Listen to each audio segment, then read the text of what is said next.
आप सभी को श्याम शर्मा का नमस्कार।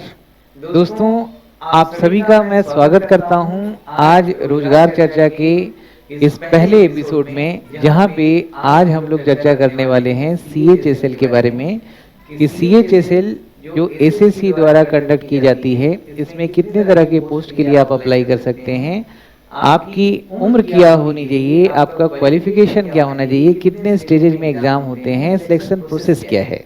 आज मेरे साथ चर्चा में बैठे हुए हैं मेरे मित्र कपूर साहब, आप स्वागत करता हूं। और कपूर साहब के बारे में मैं आपको बता दूं कि ये मैथमेटिशियन है, मैथमेटिक्स के विजार्ड कह लें, क्योंकि जितना सिंपल तरीके से ये मैथ विद्यार्थियों को पढ़ाते हैं वो अपने आप में किसी अजूबे की तरह है। इनके बारे में डिटेल में आप जानेंगे। फिलहाल आज का जो टॉपिक है वो है हमारा सीएचएसएल।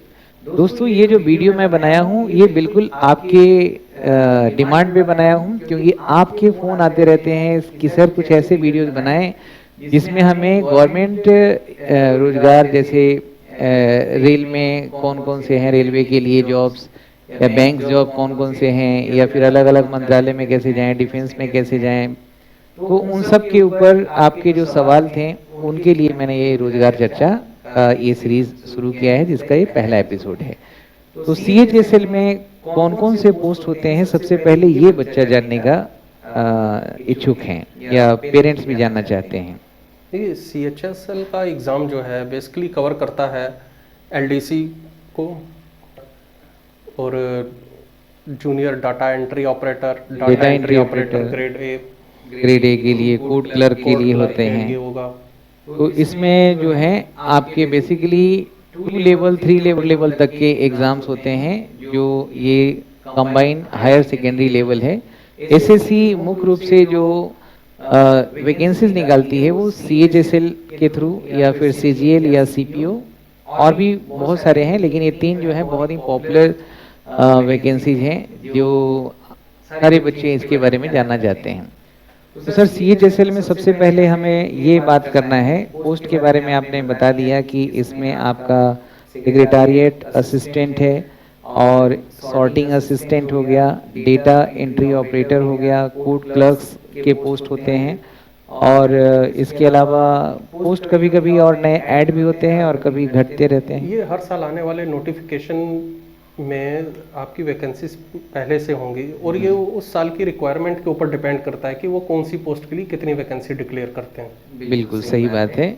और अच्छी बात यह है कि सीएचएसएल का टॉपिक जो हम लोग डिस्कस कर रहे हैं, इसका मुख्य कारण ये है कि सीएचएसएल के तो अभी तो मिड अक्टूबर में एग्ज़ाम भी चल रहे हैं स्टेज 1 के, और फिर नोटिफिकेशन आने वाला है जो एग्ज़ाम 2021 में होंगे सीएचएसएल के थ्रू, उसका नोटिफिकेशन 6 नवंबर को आने वाला है। और इसका जो स्टेज 1 जो पहला एग्ज़ाम होगा, 3 स्टेजेज होते हैं ना, तो स्टेज 1 का जो एग्ज़ाम होगा ये अप्रैल में होगा, जो नोटिफिकेशन 6 नवंबर को आएगा।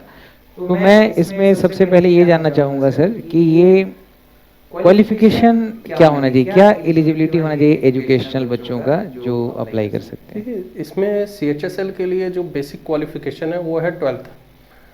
कैंडिडेट को 12th पास होना चाहिए, 12th आर इक्वलेंट। इसमें कोई भी एडिशनल टेक्निकल या कोई स्पेसिफिक सब्जेक्ट की कोई रिक्वायरमेंट नहीं है।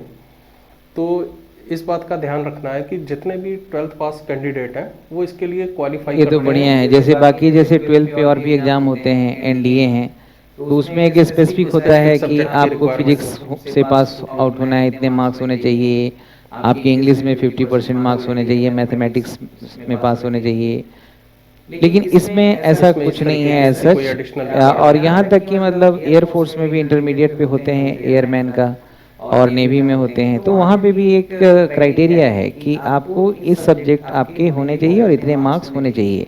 लेकिन सबसे अच्छी बात यह है सीएचएसएल में दोस्तों कि आप सिंपली इंटरमीडिएट पास हो, हायर सेकेंडरी पास हो और आप एलिजिबल हैं, लेकिन इसका एज के बारे में हमें जानना है कि इसका एज क्या होता है और कितने एज तक के बच्चे दे सकते हैं। इसमें एज की रिक्वायरमेंट है कि मिनिमम 18 ईयर्स होनी चाहिए और मैक्सिमम 27 ये जनरल रिक्वायरमेंट है। लेकिन कुछ स्पेसिफिक कैटेगरीज हैं कि जिसमें एज की रिलैक्सेशन वगैरह देते हैं। वो कैटेगरीज हो गई जैसे फीमेल कैंडिडेट हो गए, फिजिकली हैंडीकैप्ड हो गए, SC ST OBC, इनमें एज की रिलैक्सेशन रहती है। ये रिलैक्सेशन आपकी 3 साल से लेके 15 साल तक की कैटेगरी हाँ पे बिल्कुल, डिपेंड करता है। अलग अलग कैटेगरी का है। 3 साल मिनिमम मिलता है, जैसे ओबीसी हैं तो 3 साल हुआ, SC ST हैं तो 5 years है, या फिर आपके फिजिकली चैलेंज्ड हैं उनका एक अलग रिलैक्सेशन होता है। तो ये 3 साल से आपका 15 साल तक का एज रिलैक्सेशन, यानी 27 साल के बाद भी अगर आप ओबीसी में आते हैं तो 30 साल तक आप दे सकते हैं, समझ रहे हैं। तो ये आपका एज है कि आप 18 से 27 तक तो जनरली सारे बच्चे दे ही सकते हैं। अब एज जानने के बाद और बच्चे जानना चाहते होंगे कि इसमें कितने स्टेजेस आपको पास करना होता है ताकि CHL के थ्रू हम अलग अलग मंत्रालय में, अलग अलग गवर्नमेंट डिपार्टमेंट्स में CHSL के थ्रू ज्वाइन कर सकें। ये CHSL का एग्ज़ाम 3 स्टेजेस में बटा हुआ है, टायर 1, टायर 2 और टायर 3। जो टायर 1 है वो है हमारा online multiple choice question based ये एग्ज़ाम है। राइट। इसमें 4 पेपर कवर होंगे। जी। जो पेपर है हमारा इन्हीं 4 सब्जेक्ट में इक्वली डिवाइड होगा। हर पेपर के 25 क्वेश्चंस होंगे और पर क्वेश्चन 2 मार्क्स का।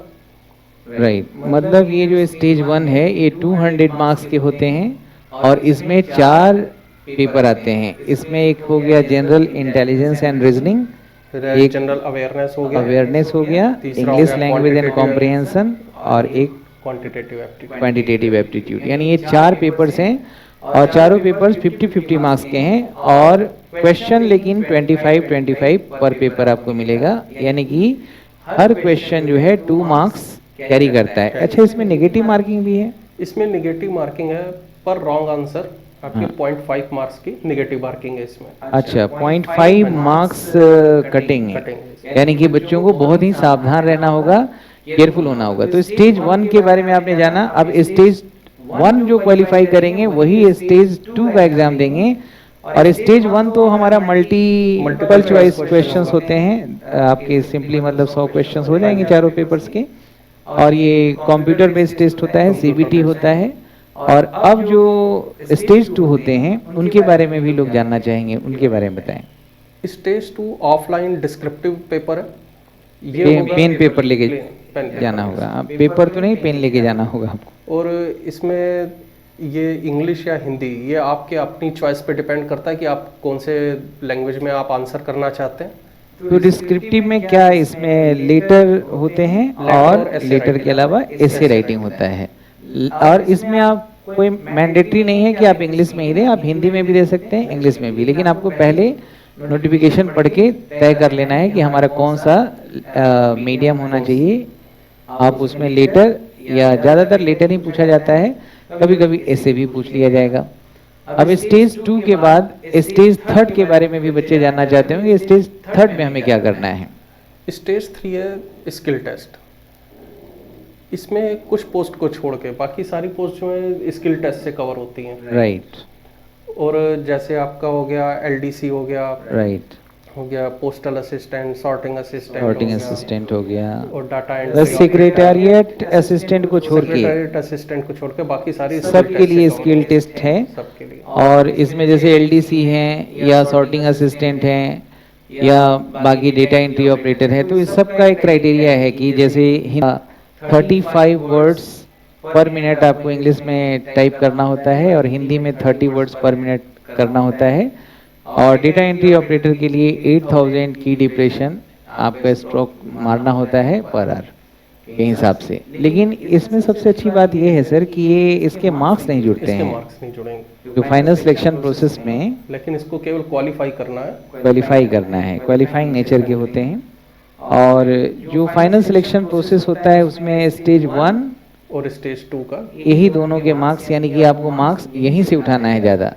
स्टेज 1 और स्टेज 2 के बारे में आपको बहुत ही सजग रहना है। स्टेज 3 जो है वो तो सजगता तो जब तक फाइनल जॉब नहीं मिलता है आपको रखना ही है, लेकिन स्टेज 1 और 2 के मार्क्स जो आपने ऑप्ट-इन किए हैं उन्हीं दोनों के मार्क्स के अनुसार फाइनल मेरिट लिस्ट बनाई जाती है। तो दोस्तों ये CHSL के बारे में हमने आज चर्चा किया है और इससे संबंधित हो सकता है कि आपके बहुत सारे मन में इच्छा हो जानने की, बहुत सारे सवाल हों, बहुत सारी दुविधा या अंक का हो, तो उन सारे सवालों को आप कमेंट बॉक्स में ज़रूर रखेंगे, क्योंकि अगला जब हम डिस्कशन करेंगे तो उसमें आपके सारे सवालों को हम लोग इंक्लूड करेंगे। अच्छा, इस तरह के जो जानकारी के अभाव में बच्चे कितने तरह के नुकसान, कैसे कैसे नुकसान उठाते हैं? देखिए, इसमें एक तो ये है कि ये बहुत ही कम एज से ये शुरू होने वाला एग्ज़ाम है, 12th पास करते ही। राइट, तो राइट। इसकी बहुत सही समय पे जानकारी होना बहुत ज़रूरी है। बिल्कुल सर, बिल्कुल। तो इसकी जानकारी ना केवल स्टूडेंट्स, पेरेंट्स के लिए भी ज़रूरी है ताकि उनको वो प्रॉपर गाइडेंस दे सकें, और एक एज निकलने के बाद जानकारी होना, यानी कि ये वीडियो पेरेंट्स अगर देख रहे हैं तो उनके लिए भी बहुत ज़्यादा उनके फायदा लिए है, बहुत फ़ायदेमंद है। क्योंकि उन लोगों को जब आप घर में रहेंगे तो बच्चों को बहुत अच्छे से गाइड कर सकेंगे और शुरुआत से ही गाइड कर सकेंगे। और आपके जो कॉल आए थे बहुत सारे, उनमें यही पूछा गया था कि मैट्रिक पे कौन सा है, इंटरमीडिएट पे कौन सा है, ग्रेजुएशन पे कौन है। तो ये CHSL इंटरमीडिएट पे है और इसमें कोई क्राइटेरिया नहीं है, जैसा कि हम लोगों ने चर्चा किया इस पे रोजगार चर्चा में। तो ये चीज़ों को हम यहाँ पे आज रखते हैं आज के लिए, और बहुत बहुत धन्यवाद। हम लोग जो ये प्रयास कर रहे हैं और आप जो मेरा साथ दे रहे हैं, इससे लोगों को जानकारी बहुत मिलेगी। और जानकारी के अभाव में बहुत बार ऐसा होता है कि समय निकल जाता है, अवसर छूट जाते हैं और ज़िंदगी भर पछताना होता है। तो आप सर आए, इसके लिए मैं दिल से धन्यवाद देता हूँ। नमस्कार कपूर साहब।